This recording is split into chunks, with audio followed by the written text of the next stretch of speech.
The time is December 1989, and after the colossal blunders in Vacation and National Lampoon's European Vacation, well-meaning Clark Griswold, played by Chevy Chase, wants to have the perfect family Christmas.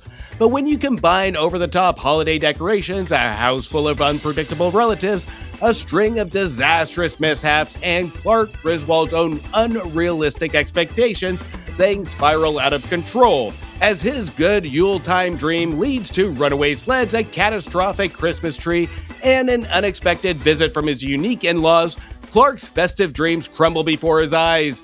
Clark will have to work twice as hard to create the perfect Christmas illusion.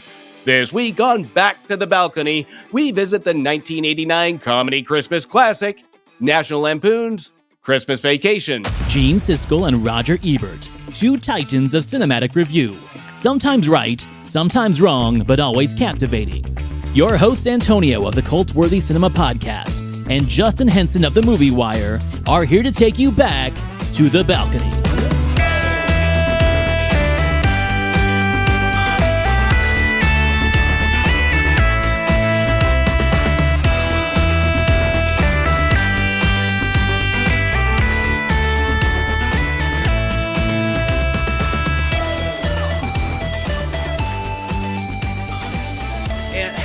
So, National Lampoon's Christmas Vacation, it's never Christmas at the Henson household without saying the shitter's full. This is one of those movies that I think a majority can say they almost have to watch or invite people to watch in a group setting every Christmas. And this is one of those must-watches in my household. And mainly because I think this is a movie that I can just have on in the background listening to it, and I can just picture while doing Christmas things of what's going on with Christmas Vacation. So I'm excited because this is a movie that we haven't discussed outside of this show, and I'm excited to hear what your point of view is. I mean, I love this movie. I didn't grow up with it as much because I can't remember if we talked about this before, that my dad's just not a Chevy Chase guy. So we never really had Chevy Chase movies on in the house unless it was just me and my mom. But that being said, I didn't realize how much John Hughes we've discussed on this show now, right?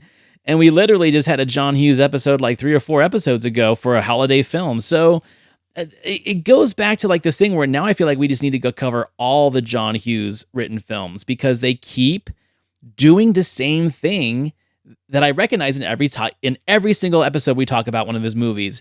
That is the classism. This one definitely has that. But when we talk about John Hughes with Chevy Chase, I feel like there is a constant battle of, is this a John Hughes project or is it the Chevy Chase show? Kind of like we talked about with Scrooge a couple weeks ago, where is it a Richard Donner film or is it the Bill Murray show? Maybe it's just the sketch comedy actor. Maybe it's a Saturday Night Live curse, where sometimes I feel the star outweighs the content. And I do feel very strongly about this particular film where I think that is the case. However, it's a rare occasion where both the star and the content are strong enough to stand up against each other and almost work perfectly together.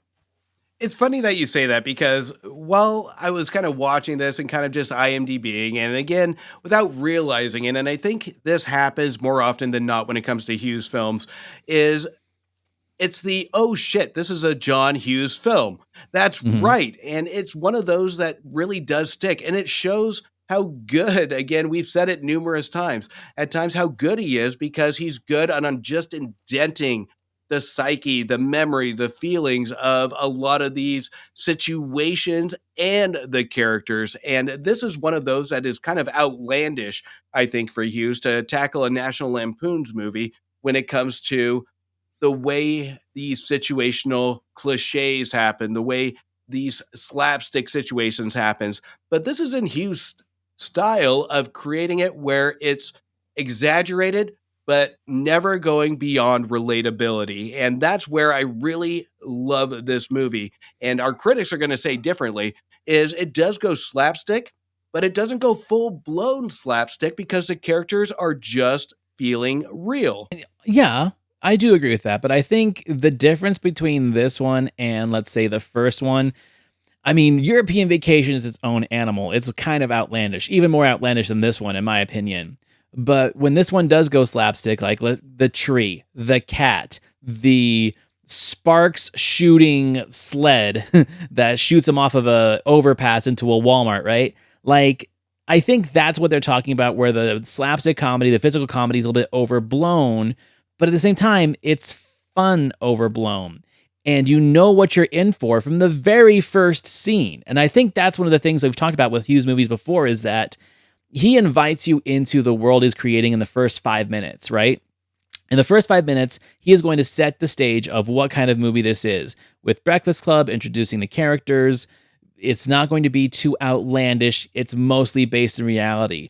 But the Lampoon movies, that's a different story. He's going to go, it's almost like a different reality where physics doesn't exist. And that's what slapstick is. So if you can't appreciate the slapstick in it, then you're not watching the movie correctly. And we said that many times about their critiques of not just John Hughes movies, just comedies in general. I think it's a different beast than the other two films because they don't go anywhere. We're not dealing with like an exotic locale. We're not dealing with locals in the Midwest or in Texas and stuff like that. They do mention that. This is an isolated film where they are staying there in their own town in Chicago. The vacation is for the other people who are coming to visit. And I think that's the part they leave out. It's vacation for the parents, the in-laws, and for Cousin Eddie. They are the ones that are making the venture out to this location. So I think it still works in the vacation sense. It's just not the Griswold's vacation. I noticed that right off the bat. I think I've noticed that for years. So I don't know why they were picking hairs about that either. And I don't understand it either because I think when it comes to the situational piece of staying in one environment, their home during the holidays, I think that there is nothing better than to have the situation come to the Griswolds where you have all these unique characters coming to them and they have to pivot or they have to react or they have to engage with these characters in a different level, in a more family form level. And that's what I think is the most interesting piece of it. Now, that does go to kind of my one flaw, and I'll be honest, I had trouble picking flaws because almost had a level of guilt.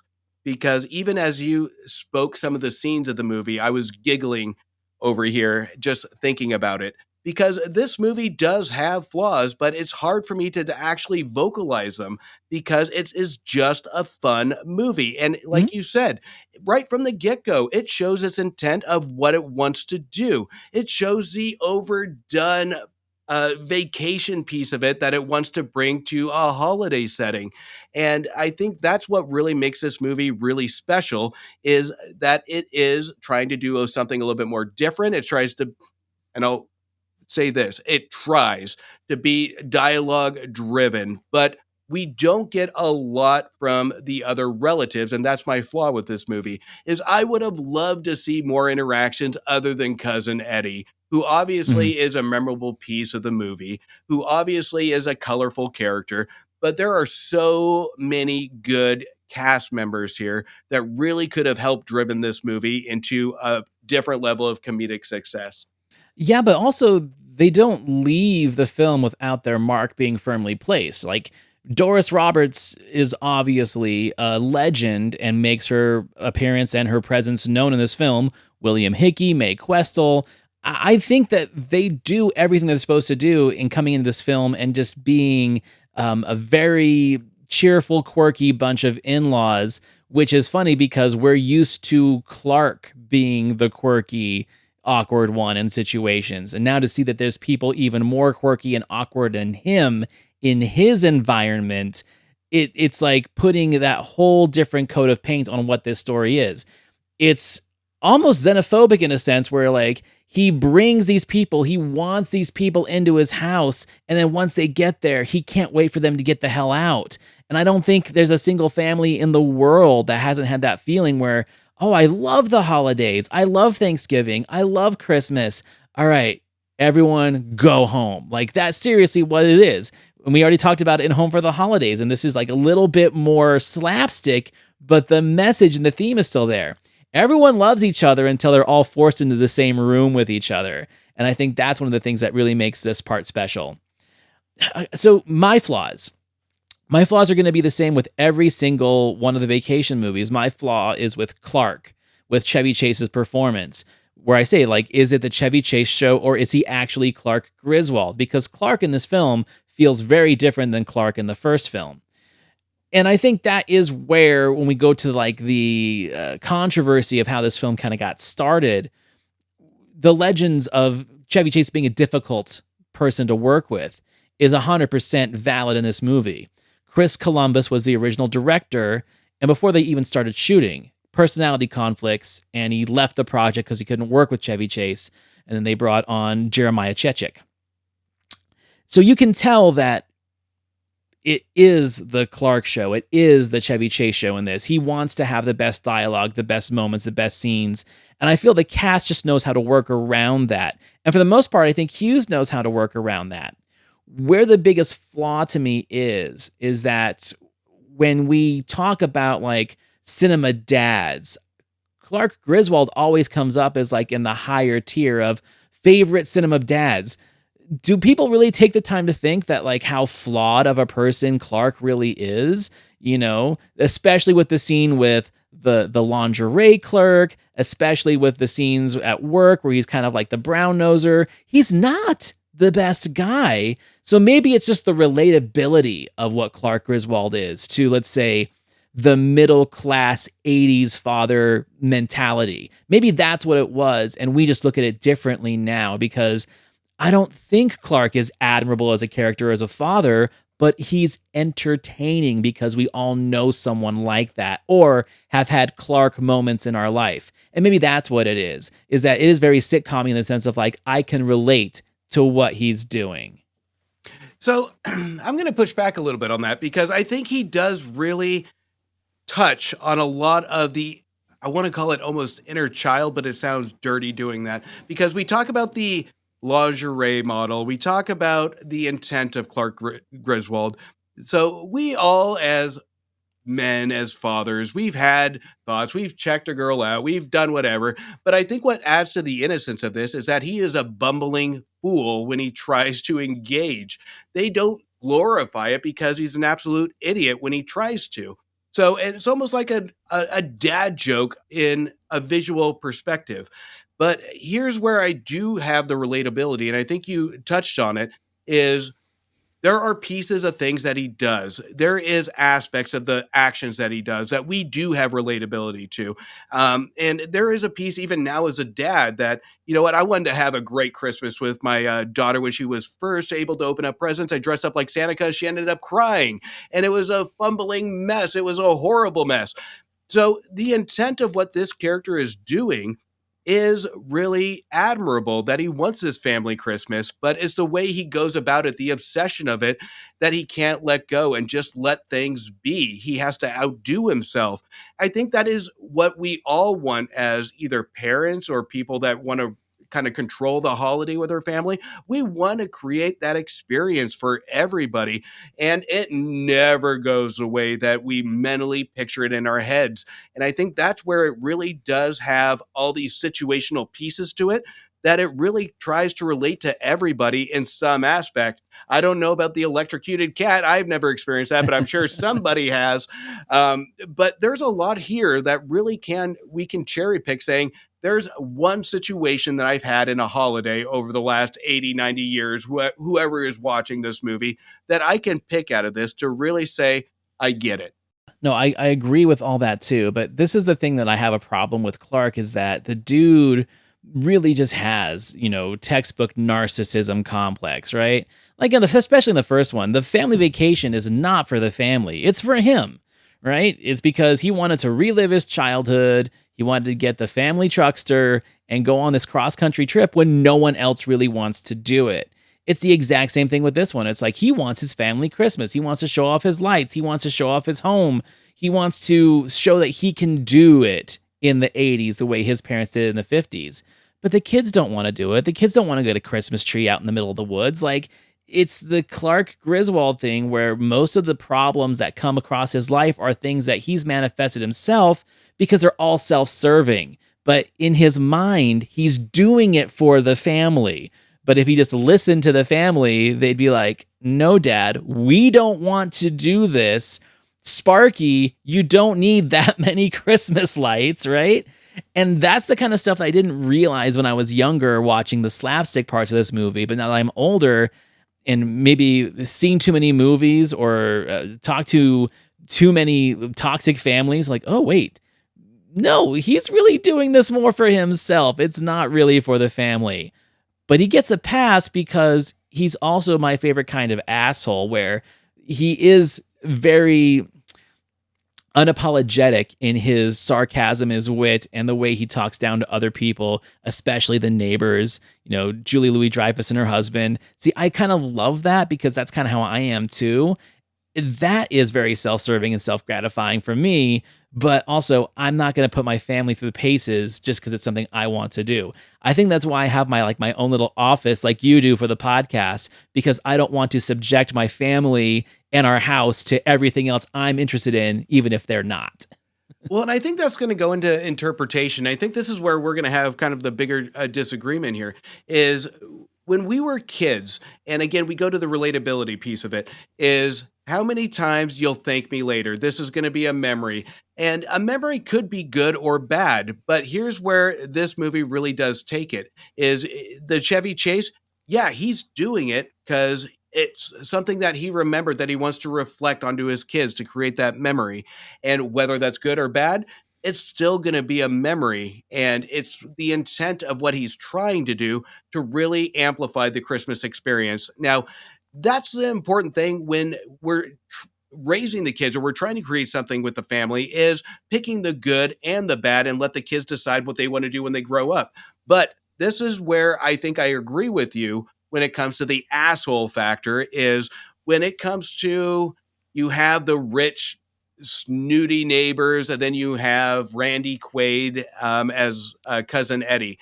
He treats anybody above him and anybody below him as a complete dick. He Mhm. doesn't have a median. He is either above the rich and he's definitely above Cousin Eddie. But the saving grace in this movie, and we do have an arc here where he wants to pay for the kids' Christmas. And that goes into the question where we can interpret that as him just trying to prove his existence as being better, or he really does want to create a good Christmas for these kids. And I think the interaction he has with telling the story of Santa justifies it in the script that with these kids that he does really genuinely want to create a good Christmas for these kids.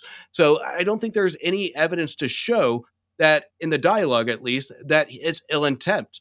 So I think with that I'm going to push for my interpretation that if it wasn't for Chevy Chase, we wouldn't have that interpretation, but I think that's well intended to be something proven that he wants to do good or bad. But he also throws massive amounts of tantrums in the film too. Like he's just got kind of like that personality where if things don't go his way, he's going to have that rant and rave, and all of those things are for himself. Like for example, creating your own problems like the swimming pool. Was a swimming pool really for the family, or is it for him to say, look what I've done for this family? When he spent money he didn't really have yet. And that's one of the major conflicts of the movie. It's something that I swear to God, dude, like to this day, when I think of something that I want to do and I think there's a bonus check coming, or I think that there is a bigger tax return than there really is, I've learned not to blow that yet because of this movie. It's a cautionary tale, right? I mean, unless you get jam of the month and that's what you want, it's the gift that keeps on giving. So yeah, I just think, but then again, it's cleverly written because I honestly think that John Hughes' intent is that you're not supposed to have any hero worship for Clark. I think that you're supposed to use Clark as like the blueprint / cautionary tale of what chasing success and chasing ego and self-satisfaction can do, especially in the 80s, man, when that was like the excess decade, right? And it was kind of saying what that did for people and how it affected their attitudes, where I had to one up the Joneses. I had to have the swimming pool if they didn't. I had to have the bigger vacation. I don't think a lot of people think that way anymore. It's all superficial online and social media, and apps and Instagram. It's not so much about what your neighbor or the person across the street or cousin Eddie is doing. So maybe that's it. Maybe the message is stuck in time with this film, and I'm just looking at it from like a modern era with like modern life lessons that I've been dealing with for the last 10 years that don't really relate to this movie. And I think that's the difference between you and me sometimes is like sometimes I way overanalyze in what the movie is and you just want to be entertained, but then you're more critical about a film's process and its final execution where I'm more forgiving. And that's why I love these conversations. And I'm not saying I don't like this movie. It's just every time I watch it, I get a little bit more annoyed at things that I didn't notice before. And maybe that's just getting older. You start losing the innocent love and unapologetic love you had for something once you start turning your analytical brain on. I think this one delves, and I think you're right. This one delves into the almost the selfishness of the holidays because we've all been there. I bought a Yeah. gift that I think I thought my kids would enjoy, but secretly I really wanted to play with it. And we get to the bigger tree, the more powerful sled. So there is a level of selfishness to the holidays, and I think that's what really is almost a satire of this movie is really putting that on display, but putting a subtle Christmas message on the underlaying foundation of it. And I think that's what really makes almost supports the slapstick of this is there is not one person that can't take something away from this movie in relatability, whether that's selfishness, whether that's being an asshole, whether that you want to have better lights than the neighbors or give better gifts. So this is almost a perfect Christmas movie in an analytical aspect of it, of how you want to view Christmas. This has something for almost everybody, from the selfish to the one that really want to feel good by the time the credits roll. Right. And to talk about like the classism in Hughes movies again, like this one has a perfect example.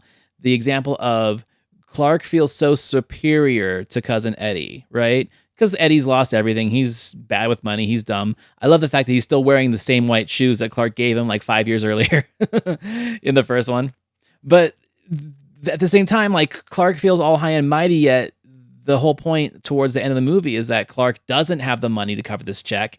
He was counting on that bonus and it could potentially ruin him. So now the guy who was, oh, Mr. Moneybags and so generous is now freaking out because the capitalist, his boss, was just going to give him a jelly of the month coupon, right? Again, it's that class warfare that he puts in these movies that makes so much sense in the 80s, but I think doesn't really work in today's eye because I think people just think differently. It's now about clout more than it is, actually having tangible items. The last thing I want to say about this, though, before we get into it, is we talked about this in the Secret of My Success episode, where we said what I think keeps from making it a quintessential 80s staple is that it didn't have a moment. It didn't have a memorable segment of the film that was going to echo in eternity. Hughes is the master of moments in movies, right? Ferris Bueller, Breakfast Club, Weird Science. We've talked about all these moments that just people think about. When you watch compilations that shows all these great moments, and a lot of them are from Hughes movies, what Christmas film has more moments that are memorable than National Lampoon's Christmas Vacation? Shitter's Full, perfect example. The tree, the turkey, the getting stuck in the attic, the sled scene. They may not all be slapstick hilarious, but we remember all of these moments and all of these incidents. And I think that's one of the things I will always give Hughes credit for is he knew how to write a memorable moment or sequence in a film. And even if the director wasn't great, the sequence still lives on. Like when we talk about this movie, we don't quote it as much as we do talk about the scene that the quotes are in and how it's represented. So I will always say that Hughes was a master of that, and this film probably has the most of those moments in any of his movies. I 100% agree because, like I said, it's like watching an old radio show where you Yeah. can close your eyes and visualize it. The situations are outlandish, they're overblown, but the dialogue stays straight. The characters absolutely stone-faced when it comes to the comedic timing, and that's what I think makes it more funny, is the contradiction between all of them, and that's what makes it memorable, is having the situations almost run the characters and normality, and that's what I can almost visualize. I can visualize each scene from the cat to, Uncle Lewis smoking a cigar while telling just a subtle one-liner. So there's everything here that really works in unison together when it comes to creating that comedic timing. And it is so easy in a National Lampoon's movie or any comedy, especially in the holidays, to take these overblown situational comedies and have it overacted and have it just give into the just ludicrousy of it. This cast doesn't do that. And again, especially with our Griswold family, they're used to these situational pieces of it, but you bring in all these other pieces to it and it becomes a little bit more complicated, but it is so well timed and it's so well performed. That's what really makes it memorable. I think it's funny too. I want your opinion on this. The popular internet conspiracy theory that these are like multiple universes that the Griswold's family vacations take place in, because Rusty and Audrey never get older as the sequels go on, so like you've got them in like their teens in the first one, but in this one 5 years later, Rusty's like years younger and Audrey seems years older. The internet conspiracy is that Clark Griswold and these movies just exist on like a multiverse situation where each one takes place in a different existence. And that's why the kids are different. That's why the situation's different. That's why his house is different. His financial status, his job is different. And I think that's one of the things I love about Hughes is that I don't think that this was supposed to be like canonical in any sense. The Griswold family is just the representation. They're the Campbell soup mascot of whatever his particular idea of an American consumerism point that he's trying to make is. Whether it's vacations, whether it's cross-country travel and how Europeans hate Americans, or what Christmas means to the capitalistic culture of 1980s America. The Griswolds are just the anchor point for that. There doesn't have to be a consistency in it. I kind of like that. I do too, and it's the only movie that Chevy Chase doesn't say "Shut up, Russ," and so that's another nugget there. But you know what? The special thing about that, they don't all have to be consistent. It's not a trilogy. It's not a continuation. Nobody Right. cares. They just, again, this is the type of movie you want to be entertained, and I find it kind of cool that we're having the conversation that is it multiverse because or a different universe, whatever it may be, because you know what, that actually builds intrigue to rewatching these movies and paying attention to some of the detail. But at the end of the day, you can put a 5-year-old in Russ's shoes, you can put a 30-year-old in Aubrey's shoes, and it doesn't matter. Nobody is going to care because they're there for one reason and one reason only, to see the situational aspects of where the Griswolds are going to go. So, and I think that's what's so special about these movies, is just to purely entertain and to get some laughs. It's like a Saturday Night Live skit. You don't really care about the details of it. Just put a smile on my face, and when I'm walking out of the movie theater or walking out of my viewing, make me smile. Agreed. So my question for you is it Christmas Vacation or Christmas Story as your main feature during the Christmas season? That is a good question. So if I'm going to sit and really want to be emotionally invested, it's A Christmas Story. But if I'm wrapping presents, if I'm helping in the kitchen, or if I'm doing something, then it's Christmas Vacation, because I can literally picture every single scene in my head as I listen to it. So we have a routine and we've had it for years, for decades. It's Christmas Vacation on Christmas Eve while we're eating dinner, hanging out, bullshitting, right? But then Christmas morning, it's Christmas Story while we're opening presents. And the whole idea is that you've had your presents, you've cleaned up, and you're eating breakfast by the time the movie's over. It's always worked for me. I feel like Christmas Story is a better Christmas Day movie, and Christmas Vacation's the better Christmas Eve movie. And then, of course, you have to throw Die Hard and Lethal Weapon and Gremlins in the mix, too. I think that's a good call, because Christmas Vacation, especially, there's no Christmas morning. And of course, Christmas Story ends on Christmas morning. So I think that's a It's great all mix. about Christmas morning. Absolutely. Okay, so we already talked about it a little bit at the start of the episode, but the boys didn't like this. And Gene was the one that brought it to the show. Our first film is National Lampoon's Christmas Vacation, and unlike the other two films in this series, this one isn't even remotely funny. It also lacks enterprise. It's the only film in the series where the Griswold family doesn't go anywhere. They stay stuck in their suburban Chicago home, some vacation.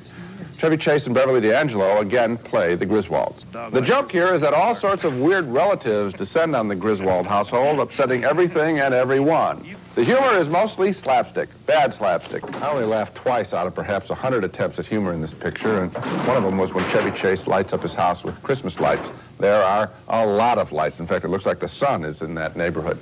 But other than that, the humor is all of the nerdy in-law, nerdy neighbor variety. There's no comic energy in the story.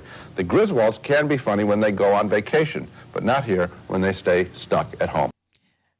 So I disagree with all of that because the slapstick, I think is funny. It might even be the funniest parts of the movies because a lot of the interactions with dialogue, that's not what the movie is about. The emotional moments are reserved for the dialogue. The laughs are in the physical comedy. It's a Chevy Chase movie. And just like the things that are happening with the quirky neighbors and the quirky relatives and Cousin Eddie. Like, I think that was the point, and it's being totally missed here because they're comparing it too strongly to the previous two. Yeah, 100% disagree with everything Gene said here because the slapstick is situational. And when we're comparing it to how the characters react, we already touched on it, is this is supposed to be normality versus situational. And the situational is slapstick, but there has to be a level of normality to it for relatability. And Right. there are numerous, I can't think of one scene in this movie that I really didn't chuckle at or smile at. There, and it's comes to a point where if you can't laugh at a movie like this, it almost makes me think this was in his personal screening room. This was in a secluded environment where he couldn't hear the laughter of a theater. You can't tell me this wasn't a crowd-pleasing movie or wouldn't have had the staple that it has today. So if this one I could see in a theater, and sometimes we get the luck over here to have an audience see this movie in a theater, the reactions are still an amazing experience. So the slapstick to me is spot on and situational, and the characters make it even more funny on how they keep stone faced during all of this chaos. I mean, what a perfect co-star in Beverly D'Angelo, right? Because essentially she has to play the straight man because he is literally Laurel and Hardy combined, because he's got his straight moments and he's got his wackadoo moments, and she is the glue that kind of holds that together in all three films. So I think that a little appreciation for her from them, at least in this particular movie, because without as much as she's given to do in this movie, I do feel that Clark would be unbearable. It would be too much. She is the character that brings everything back to reality, back to Earth. And I mean, isn't that kind of typical though? You think when you watch these 80s movies of like the housewife who she may not seem like she's doing a lot, but she's actually doing way more than she should be just to keep things put together, just to keep the members of the family from killing each other, just to keep Clark from burning the house down. It's a lot more work to be that character, to be the Alice Cramden than it is to be the Chevy Chase, in my opinion. She is the 40s, 50s housewife that tries to be subtle, but also does a lot in the background. And to a fault of the movie, she doesn't get enough praise in this movie, and I will give that as a fault to the movie. But at the same time, it is a great balance between it to be the anchor to Chevy Chase, to pull him back when it needs to be pulled back, to give a voice of reason, and without overpowering the character that is supposed to be the star of the movie and supposed to be driving kind of the situational comedy. Well, I probably laughed more than twice, and I would probably give it a better review than you would, but I can't recommend it. And it seemed to me that what we had here were all the elements, and they just weren't quite firing. For example, when the in-laws turn up, they're not very funny, and they're not really differentiated, and they're not really made very interesting. They're just standard joke in-laws. I mean, yeah. In other words, nothing is really done with them. And the whole business of how he gets trapped in the attic, you can see how that could lead to a whole series of physical gags, but really, they don't quite pay off. And over in the movie, I kept thinking, gosh, it's here. If they just give it that extra push. So that's a really interesting thing because he says it in his written review too, where he feels like the movie struggles to like get off the ground. And there's always this constant feeling of it just trying to strain for laughs. That's one of his main takeaways. I don't really see that, and I feel like I'm a good enough movie watcher and in tune with most of his critiques that I would be able to pinpoint what he's talking about. But personally, I never feel that way. I always feel like the laughs are sometimes too easy to get, that they don't work for it, they just give it to you. And maybe that's his main complaint. Maybe he just likes Woody Allen's humor so much where it's like, okay, we're going to make you work for the joke. We're going to make you work for the humor. Where here, this is literally a cartoon. Like they're just going to give it to you. And that might be his complaint. I don't know. It's hard for me to really put a pin on that one. This one is one of the more curious reviews from Roger because this is where I think he would have pinpointed the emotional arc here. And it baffles me. He mentions the attic where there could have been a lot of slapstick there. There could have been a lot of things happening. That wasn't the point of the scene. And this is simplicity when it comes to a holiday movie where you have to have that emotional arc. You have to have that one scene to kind of connect the dots at the kind of towards the end of the second act going into the climax that's going to pull this movie together. That was this scene. It wasn't to build laughs. If anything, it didn't go far enough in the emotional piece of it to really prove the point of the climax. But this wasn't a scene for humor. And that's what really baffles me about what he's trying to pinpoint and why he's putting it in a 2-minute review that has nothing to do with the intent of the movie because that was to me a good scene. It was an emotional scene, but it could have gone further. But it was not supposed to be comedy, and that wasn't the intent. So that is my most pissy piece of me when it comes to the review. I mean, I think that that scene is structured perfectly because we're using slapstick to get Clark isolated into the attic. We're using slapstick to realize that he's stuck in there, and it leads us into this great moment of poignancy when he, is wearing the robe and stuff like that, and the thing on his head, and he's watching these old home movies, and it gives us that moment where he has like that really only real sense of self-reflection in the movie of like, remember when times were easier, when we were younger, when things were happy, and he does really want that for his family, but really he needs it more for himself because what we see in the movie is that his family's fine. They really are. Like, this is Clark's journey to be better. We just have to go the long way around with the slapstick and all the things that he does. But yeah, to me, that's a very poignant moment, but you have to get him in the attic. And this is a comedy, so you're going to use slapstick to get him there. He's not just going to go up into the attic and now he's in the attic, right? Like, there's structure, and the structure works.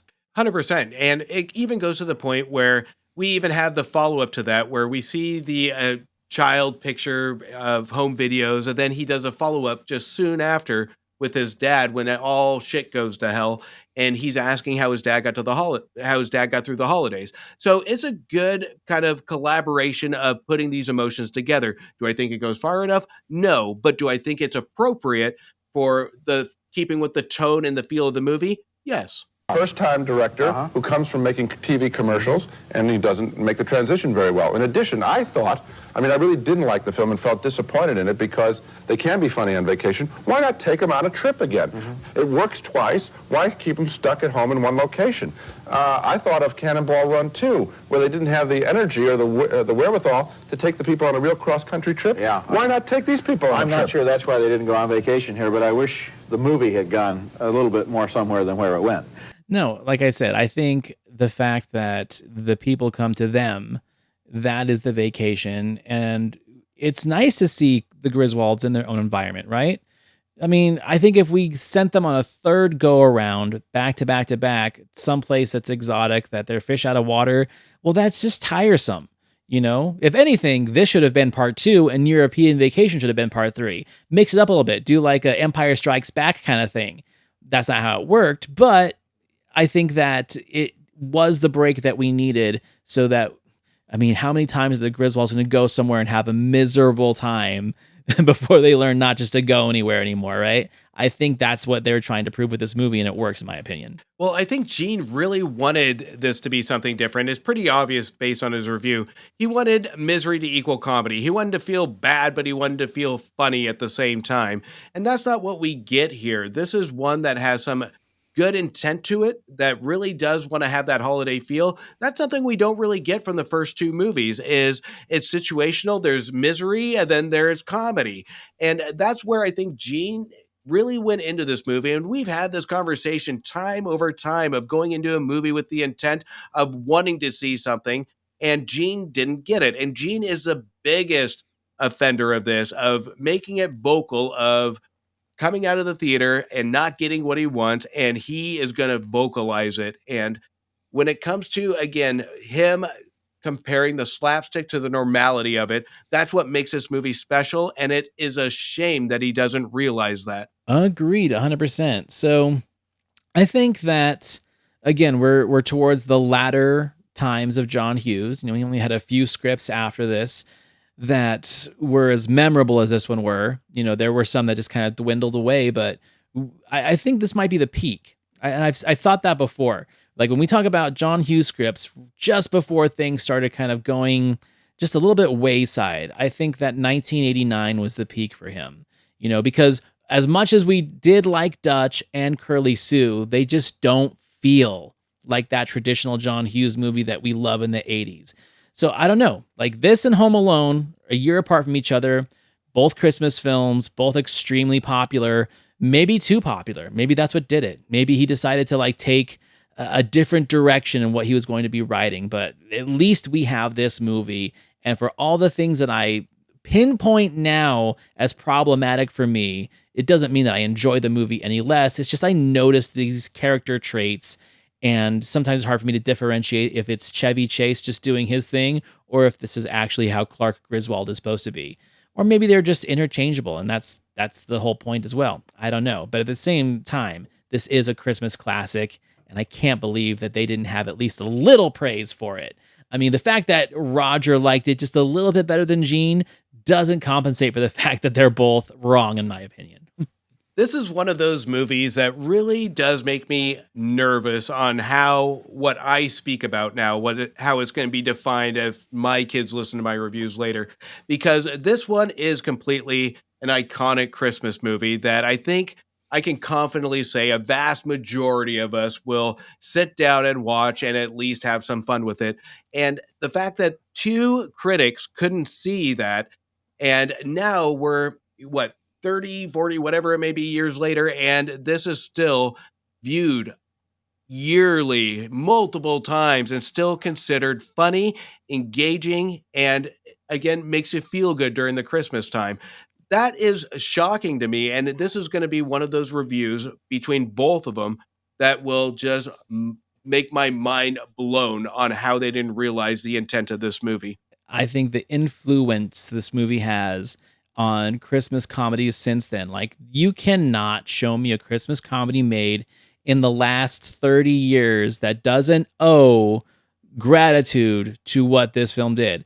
Every movie I can think of that's funny, I was thinking about it, like Christmas with the Cranks and Just Friends. They all have slapstick funny moments and asshole Christmas rants, courtesy of Chevy Chase and John Hughes and this film. Like they can't get away from it. And once one shows up that does, I will give it credit. But I'm telling you, every PG-13 or R-rated Christmas family comedy would not be what it is if it wasn't for this movie, because they borrow so heavily from it because it works. The formula works, and that's why it hasn't changed in 30 years.